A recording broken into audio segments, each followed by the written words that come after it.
June 1944. Somewhere in the tangled hedgerows west of Caen, the morning mist still clings to the damp earth as a lone Sherman eases forward through a narrow break in the trees. Inside a concealed German Panther, the crew watches with steady amusement, their confidence built on years of meeting these American-built tanks and tearing through them with effortless superiority. They know the Sherman silhouette by heart: high turret, flat armor, a machine that burns too easily, and the gunner murmurs that it will be over in a single shot. The commander gives a relaxed nod, already imagining the kill marker hill by dusk. But before the Panther can fire, a thunderous flash rips across the field from a hedgerow the Germans never suspected. A single blinding streak of energy slams through the Panther's thick frontal plate, punching into the turret with surgical brutality. The German crew's laughter dies in an instant as flames erupt inside their steel shelter. They were prepared for another weak Sherman. They were not prepared for the British 17-pounder Firefly. And as the smoke rises, the battlefield begins revealing how this unlikely tank would rewrite everything that followed, leading deeper into the world that shaped its creation. By the early years of the Second World War, the nature of armored combat was evolving faster than many nations could adapt, and nowhere was this more brutally exposed than in the contest between Allied medium tanks and the rising generation of German armor. When the United States entered the war, the M4 Sherman emerged as a practical answer to a massive industrial challenge: build a reliable, mobile, and easily produced tank that could be shipped across oceans and maintained in every climate. On paper, it fulfilled that role perfectly. Its 75mm gun was sufficient against early German Panzer IIIs and IVs. Its mechanical simplicity allowed crews to keep it running under unimaginable stress, and its speed matched the sweeping style of Allied combined arms doctrine. But by 1942, as battles unfolded across the deserts of North Africa and later the rugged terrain of Italy, a widening gap began to appear, one that German tank crews noticed long before Allied commanders acknowledged it. Germany's armored philosophy had shifted toward heavier, more specialized machines, with the Panther and Tiger designed not merely as battlefield participants but as predators. Their long-barreled 75mm and 88mm guns could kill a Sherman at distances well beyond what the Allied crews could return fire, and German tankers quickly learned to take advantage of this imbalance, striking from hold-down positions or ambushing from wooded ridges where their superior optics and armor could dominate. For the German crews, destroying Shermans became almost routine, and their confidence hardened into a grim humor expressed in frontline reports and whispered conversations, mocking the Allied tank that burned too easily and struggled to penetrate heavy armor even at dangerously close ranges. Allied soldiers felt this imbalance sharply. Reports from Tunisia described duels in which Shermans were knocked out before they even sighted the enemy. An account from the slopes of Monte Cassino spoke of American and British tanks forced to rely on numerical advantage rather than firepower supremacy. By late 1943, the war had become a race between armor and anti-armor technology, and the Sherman's once adequate gun was now outclassed by nearly every new German design. The problem was not the bravery of the crews, nor the quality of Allied tactics. The issue was purely mechanical, rooted in physics and metallurgy. Each new engagement highlighted the same truth. The Sherman's 75mm could not reliably penetrate the increasingly thick frontal armor of the Panther or Tiger, while those German guns could devastate the Sherman at ranges where Allied rounds simply shattered harmlessly. The implications were clear to everyone who fought inside those cramped steel hulls. If the upcoming invasion of France was to succeed, the Allies needed a tank capable of killing Germany's heavy armor head-on. They needed something stronger, something faster, something that could turn the confidence of German crews into uncertainty. And the search for that answer, pushed by battlefield necessity and political urgency, would soon lead British engineers toward a weapon already forged but not yet unleashed, a gun powerful enough to change the psychology of armored warfare, and eventually to be mounted on the very tank the Germans believed would never threaten them. The path to the Firefly was beginning, shaped by frustration, loss, and the cold calculations of a war that demanded evolution at a breakneck pace, drawing us toward the next stage of context where the solution finally takes form. The need for a stronger Allied tank gun had been clear long before the hedgerows of Normandy became killing grounds. But it was the British who recognized with particular urgency that the balance of armored power had shifted dangerously in Germany's favor. By late 1943, field commanders, intelligence officers, and engineers were all repeating the same warning. The standard 75mm gun mounted on most Shermans could no longer keep pace with the evolution of German armor. The British already possessed a weapon capable of restoring that balance, the formidable 17-pounder, a high-velocity anti-tank gun whose performance on the battlefield proved it could penetrate the thick frontal armor of both Panthers and Tigers. But turning that gun into a practical tank-mounted weapon was another matter entirely. The 17-pounder was long, heavy, and produced recoil forces that exceeded the tolerances of most existing turret designs. Fitting it into a Sherman seemed almost absurd at first glance, a mechanical puzzle that required rethinking internal layout, ammunition storage, and even the behavior of the loader under combat conditions. Yet British engineers, driven by desperation and an unyielding need to counter German armor before the coming invasion, began to reshape the Sherman's turret piece by piece. They removed the original recoil system, rotated the breech, relocated the radio into a welded box on the turret rear, thinned certain internal fittings to make room for the massive gun, and accepted that the loader space would be reduced to an almost impossible crawl. The result was far from graceful, but it worked, and more importantly, it fired. Trials showed that the modified Sherman could deliver the full power of the 17-pounder without tearing itself apart, transforming the tank's battlefield potential overnight. Yet skepticism remained. Many senior officers questioned the practicality of fielding such a Frankenstein vehicle, while others doubted whether crews could adapt quickly enough to its cramped and unforgiving interior. But Winston Churchill himself had made it clear. The invasion of Normandy demanded a tank capable of killing German heavy armor, and logistical reality meant the Sherman was the only platform available in the required numbers. Production accelerated, training units were formed, and British and Commonwealth crews began learning how to operate the weapon that would soon define the next phase of the war. Meanwhile, German high command, confident in the superiority of their Panthers and Tigers, paid little attention to reports mentioning Shermans with unusually long barrels. To them, the Sherman remained the same vulnerable machine they had dominated since North Africa. A tank whose weaknesses were woven into their battlefield expectations. They saw no impending shift, no technological threat capable of overturning the comfortable certainty they carried into every engagement. But as the final preparations for Operation Overlord took shape, the first Fireflies rolled toward their staging grounds, quiet, unassuming, and overlooked by the very enemy they were built to destroy. Their arrival marked a turning point not yet visible on the battlefield, but one that would soon alter the psychology of armored warfare and feed directly into the angles that shaped every aspect of this transformation. The transformation brought by the Firefly can only be understood by examining the human, technological, and leadership dimensions that shaped its existence, beginning with the lives of the men who fought inside these tanks. For German crews, early encounters with Shermans had been almost predictable exercises in superior gunnery and armor, reinforcing a belief that their Panthers and Tigers represented the pinnacle of armored warfare. They trained with exceptional optics, understood precisely how to exploit long-range engagements, and moved with the confidence of soldiers whose machines had repeatedly proven that a Sherman, even in numbers, was rarely a threat unless it closed dangerously near. Their routines carried the subtle rhythm of familiarity, adjusting sights, identifying silhouettes, communicating in short, measured commands. Across the lines, British and Commonwealth crews faced an entirely different reality.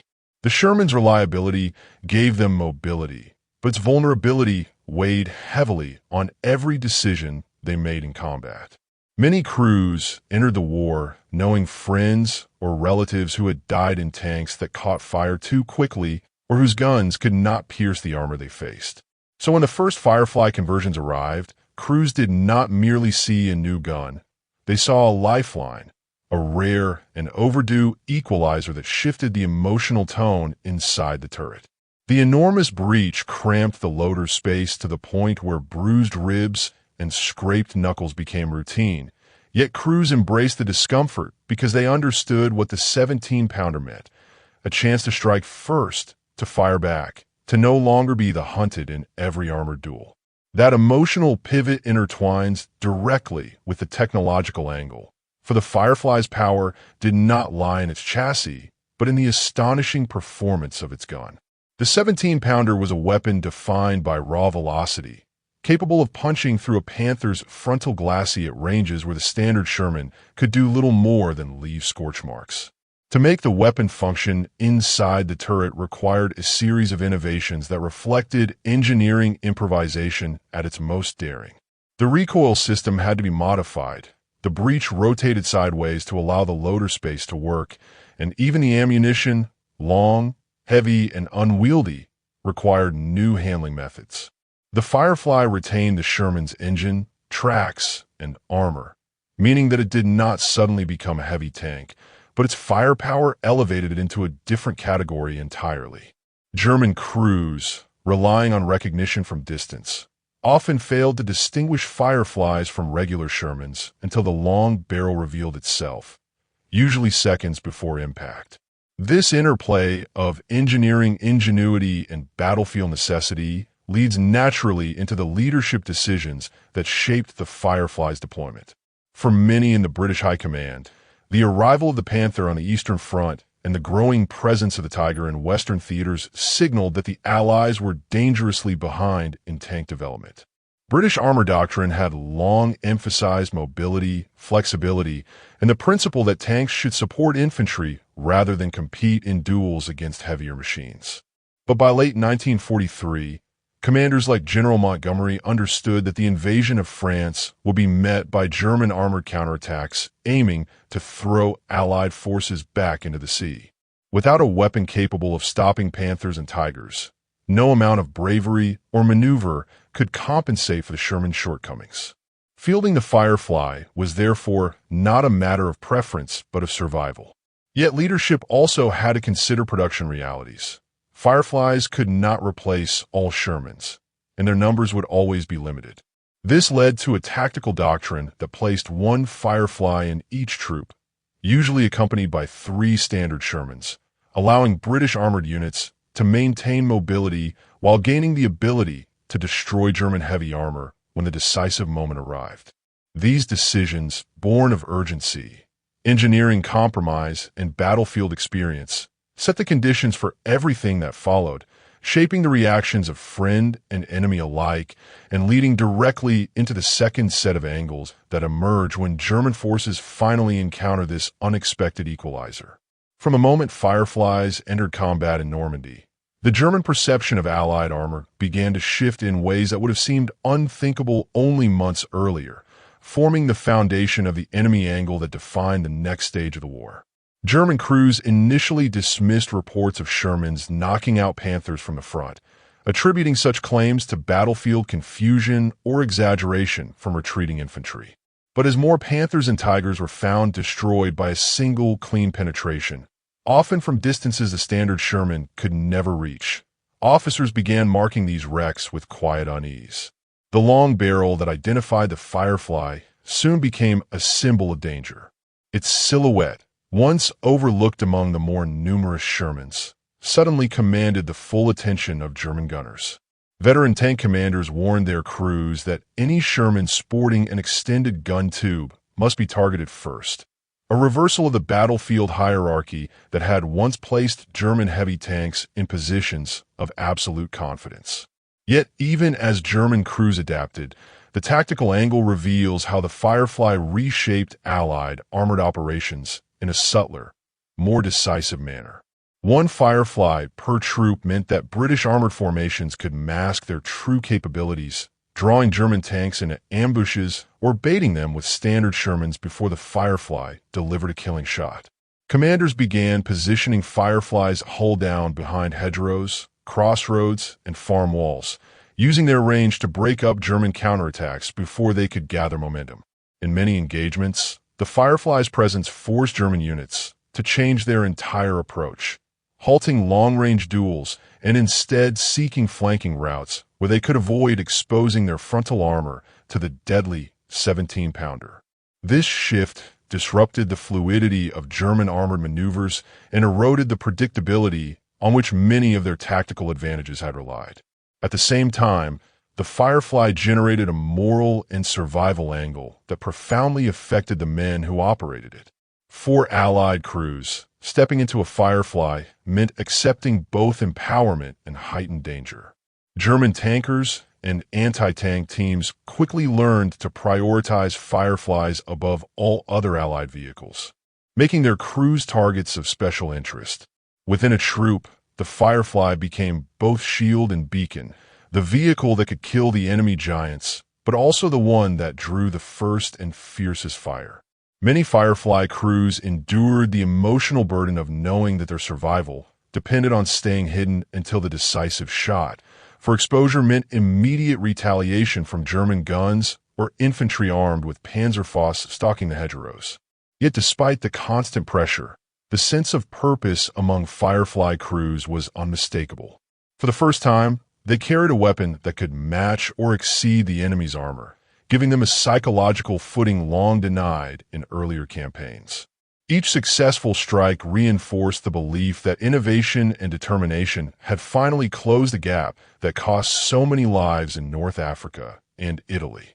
These intertwined angles, enemy fear, tactical reinvention, and the moral weight borne by the crews, built the momentum that carried the Firefly into the pivotal confrontations ahead, drawing the narrative toward the climactic moments when its presence would permanently redefine armored warfare in the hedgerows of Normandy.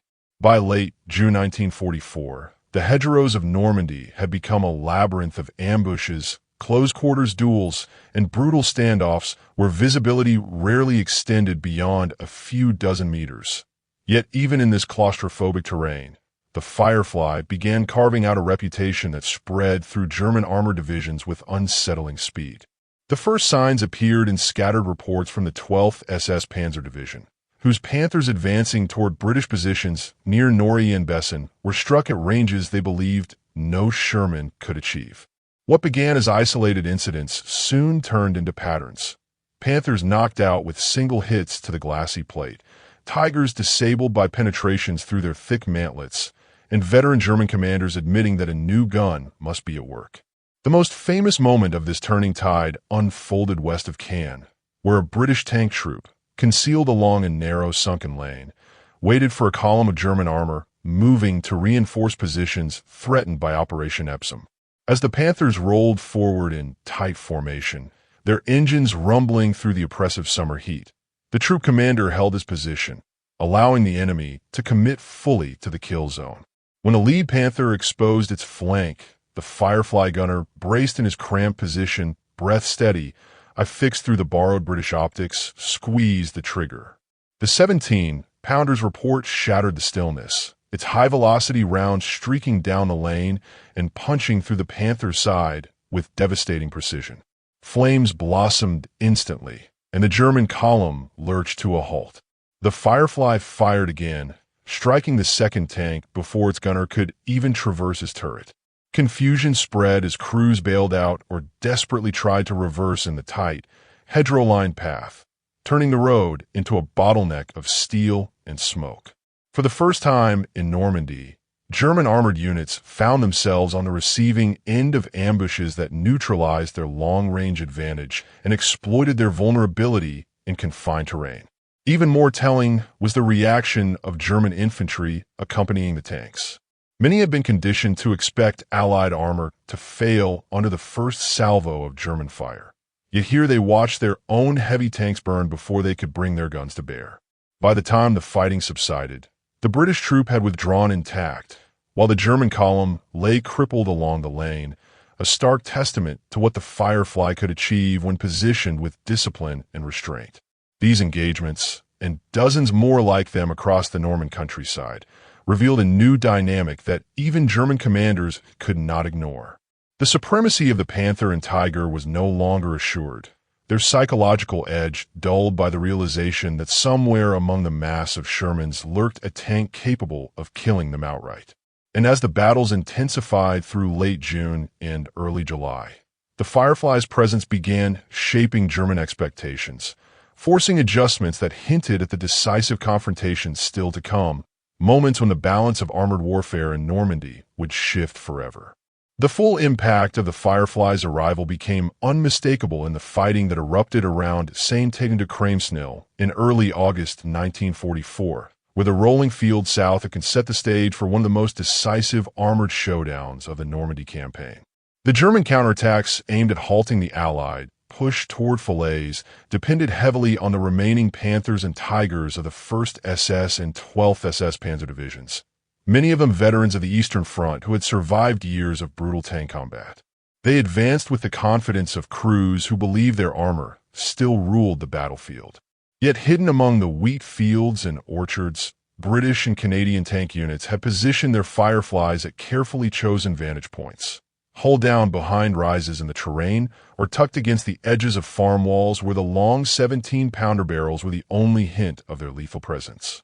When the German armor began its push, their turrets scanning over the fields with slow, deliberate arcs, the Fireflies waited in disciplined silence, allowing the column to stretch across the open ground.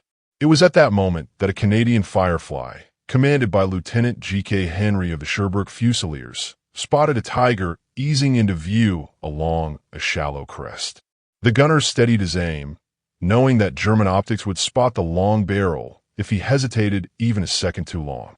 With a sharp command and a breathless stillness inside the turret, the Firefly unleashed a shot that tore through the Tiger's frontal armor, sending the massive tank shuddering to a halt in a plume of black smoke.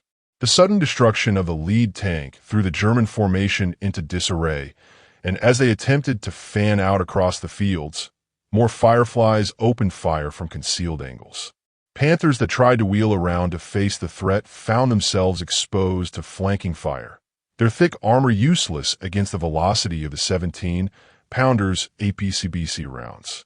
In the chaos that followed, several German tanks fought to reposition while infantry scrambled for cover, but the narrow patches of open ground gave them little room to maneuver.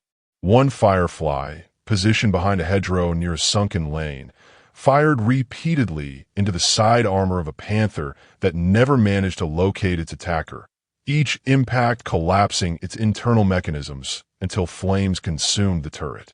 By the time the fighting tapered off, German tank commanders were forced to confront an unsettling truth. The battlefield no longer offered them the security they once expected. Their heavy armor could be defeated at range, in motion, even in the midst of a counterattack planned with precision. What had once been a near-guaranteed advantage now teetered on unpredictability, because among every group of Shermans, those familiar green silhouettes they had mocked for years, there might be one Firefly waiting patiently for the perfect shot. Word spread rapidly across the armored formations that any engagement with British or Canadian tanks required immediate identification of Fireflies, a task made difficult by dust, foliage, and the Sherman's nearly identical profile at a distance. From this point on, every German armored advance carried a shadow of hesitation, a flicker of doubt that disrupted the confidence their doctrine depended upon, and it was this psychological fracture that carried the narrative from the heat of battle into the cold assessment of what these clashes ultimately meant as the Allies pushed deeper toward the closing pocket at Falaise. In the weeks following the battle south of Caen, the shattered remains of German armor scattered across the Norman countryside told a story that statistics alone could never fully capture, yet the numbers were staggering enough. Entire companies of Panthers and Tigers, once the backbone of Hitler's armored confidence, had been lost in fighting where Fireflies played a decisive, often disproportionate role. British and Canadian reports noted with growing clarity that wherever Fireflies were positioned with patience and discipline, German counterattacks faltered more quickly, their armored thrusts losing cohesion as soon as the first heavy tank erupted in flames. German commanders, particularly those in the Panzerlehr and 12th SS, began issuing specific orders. Fireflies were to be identified and destroyed before standard Shermans, before Cromwells, and sometimes even before anti-tank guns. Their presence warped German tactical thinking. Instead of driving aggressively into Allied lines, tanks now approached with caution, probing for the long-barreled threat that might be lurking behind the next hedgerow. For Allied crews, the change was palpable. In earlier campaigns, from Tunisia to the Liri Valley, they often felt like prey, maneuvering desperately to close the range or relying on artillery and air support whenever heavy German armor appeared. Normandy erased that imbalance. Firefly crews, though still acutely aware of the danger they faced, carried a newfound confidence that shaped how troops operated as a whole. Shermans no longer had to scatter at the first sight of Tiger. Instead, they could hold ground, fix the enemy in place, and allow the Firefly to position for the killing shot. This shift in battlefield psychology played a crucial role as the Allies began their breakout toward the Falaise pocket. German armor, already battered by weeks of attrition, found itself increasingly constrained, unable to mount the kind of coordinated, large-scale counterattacks that had previously defined Wehrmacht doctrine. Every movement risked exposure to Firefly fire, and every exposed route became a potential trap. The more German crews hesitated, the more the Allies advanced, tightening the noose around the retreating divisions. The Firefly was never the only reason for German collapse in Normandy. The overwhelming weight of Allied artillery, air power, and logistics shaped the broader battle, but its presence fundamentally altered the tactical environment on the ground, stripping German tanks of the psychological dominance they had held for years and pushing the narrative into the wider consequences that unfolded as the campaign moved beyond the Norman fields toward the borders of the Reich. As the fighting pushed beyond the shattered bocage and the Allies advanced through France, Belgium, and the Netherlands, the Firefly continued to play a pivotal, if often understated, role in every major armored engagement that followed. In Holland, during Operation Market Garden, Fireflies supported airborne units trapped around Arnhem and Nijmegen, using their long-range fire to hold back German armored counterattacks attempting to cut the fragile Allied corridor. Their ability to strike across open polder fields, where visibility stretched farther than in Normandy, gave British ground forces a rare advantage, allowing them to suppress Panthers before those tanks could bring their guns to full effect. Later, in the Rhineland battles of early 1945, Fireflies once again proved essential as the Allies confronted well-prepared German defensive positions supported by the dwindling but still dangerous remnants of heavy armor. Fireflies operated alongside Churchills and standard Shermans in the mud and freezing rain, their 17-pounders punching through bunkers, self-propelled guns, and the few surviving Tigers committed in desperate attempts to slow the Allied advance. Even as German industry collapsed, the psychological shadow cast by the Firefly lingered. German crews, increasingly composed of inexperienced replacements, often mistook any long-barreled Sherman for a Firefly, and this uncertainty eroded whatever confidence remained in late-war armored engagements. Reports from the final months of the conflict noted instances where German tanks withdrew prematurely, believing they faced Fireflies even when none were present. Yet the Firefly's legacy was not one of invulnerability. Its thin armor, high silhouette, and mechanical limitations remained unchanged, and many were lost to mines, Panzerfaust ambushes, and well-placed anti-tank guns. But its strategic purpose had been fulfilled. It transformed the Sherman from a vulnerable medium tank into a platform that could directly challenge the best armored Germany fielded. After the war, historians often debated the Firefly's true effectiveness, some claiming it dominated the battlefield, others arguing it succeeded mainly because it gave crews a fighting chance where previously they had none. The truth lies between these extremes. The Firefly did not replace the Panther or Tiger in raw engineering quality, nor did it shift the war's outcome single-handedly. Instead, It provided the Allies with precisely what they had lacked for too long, a tank-mounted weapon capable of standing toe-to-toe with Germany's armored elite. And it was that shift, subtle in design, but powerful in effect, that brought the war's armored narrative toward its final reflection, where the meaning of this unlikely tank becomes clearer in the wider arc of history. In the calm that followed the war, long after the smoke had lifted from the battlefields of Europe, the Firefly stood as a quiet reminder of how necessity can reshape the course of history. It was never meant to be elegant, nor was it born from the luxury of time or abundant resources. Instead, it emerged from fear, urgency, and the brutal honesty of men who understood that survival required more than courage. It required adaptation. The Firefly was the answer to a problem that had haunted Allied crews from North Africa to Italy, a problem defined by watching friends die inside tanks that could not fight back. By fitting the massive 17-pounder into a Sherman, British engineers created something far greater than a technical upgrade. They created a psychological turning point. For years, German tank crews had enjoyed a sense of superiority that shaped the rhythm of every engagement, laughing at the Sherman's silhouette and trusting in armor that seemed impenetrable. The Firefly shattered that certainty. It forced seasoned Panther and Tiger crews to second-guess every duel, to scan every ridgeline, to treat every Sherman not as prey, but as a potential hunter. Yet its greatest impact was not measured in the number of tanks it destroyed, but in the confidence it restored to the Allied soldiers who crewed it.